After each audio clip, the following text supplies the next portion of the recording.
50 kakak. kakak, yo. Kakak 50. 20 kakak berarti. Ya. Terus bapak tangkap. Yo. Terus bapak setelah itu bapak gimana? Ya, katanya ini kan duit ini dari Sapo. Atau dari Daman katanya kan. Daman itu warga? Keluarga Tiau, Pak. Yo. Pendamping PKH dia tuh kan. Ditanya enggak ngaku Daman nih. Atau tidak dia bagi duit katanya. Ditanya Betino dari dia kan. Iya. Yo. Terus bapak lapor kemana lagi itu? Sudah itu Pak. Lapor guys sama ini kan. Sama siapa? Pak Indra, ayo. Dia langsung lewat sini katanya kan. Langsung lapor ke Pak Yongki. Yo. Bapak di desa sebagai apa? Sebagai Satgas, Pak. Satgas apa?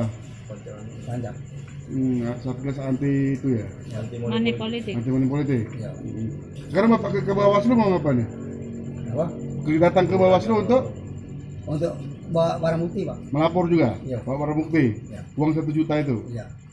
Malam hari ini kembali kita mendapatkan informasi ya keterlibatan oknum anggota PKH dan ketua kelompok PKH Desa Sungai Rotan, Kecamatan Indralaya,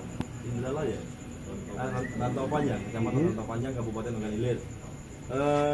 Di sini sesuai dengan isu yang beredar kemarin, sempat isu yang beredar itu ancaman oknum Bupati Kabupaten Ogan Ilir melalui tim suksesnya ya. Apabila anggota PKH ini tidak memilih paslon nomor urut 2 akan diberhentikan dari PKH. Ternyata di sini anggota kita tim investigasi kita Pak Ahmad Fikriyadi beserta gabungan masyarakat Kabupaten Ogan Ilir ya menemukan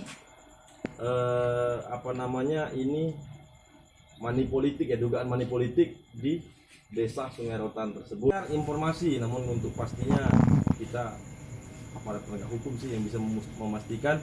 Nah sekarang dapat lagi barang bukti sebanyak uang senilai Rp200.000 dengan pecahan 100. Di sini dengan kedok anggota PKH dibagikan uang itu sebanyak 11 orang, yang terbagi itu baru 9. Nah ini sisanya barang buktinya masih Rp200.000. Kita sudah laporan yang keempat ya kepada pihak Bawaslu untuk barang bukti uang ini baru 2. Tadi dari Kecamatan Lubuk Liat, ini Kecamatan Rantau Panjang ya. Kita berharap dengan pihak Bawaslu, Gakumdu dan aparat penegak hukum yang ada di Kabupaten Ogan Ilir dapat menindak tegas. Kami juga menduga di sini ada keterlibatan Dinas Sosial dan Koordinator PKH, mengingat kemarin atau tadi itu ada beberapa pencairan dana sosial yang ada di Kabupaten Ogan Ilir, bukan hanya dana sosial, termasuk dana dari Dinas Pertanian juga. Jangan lupa subscribe, share, komen, dan like ya.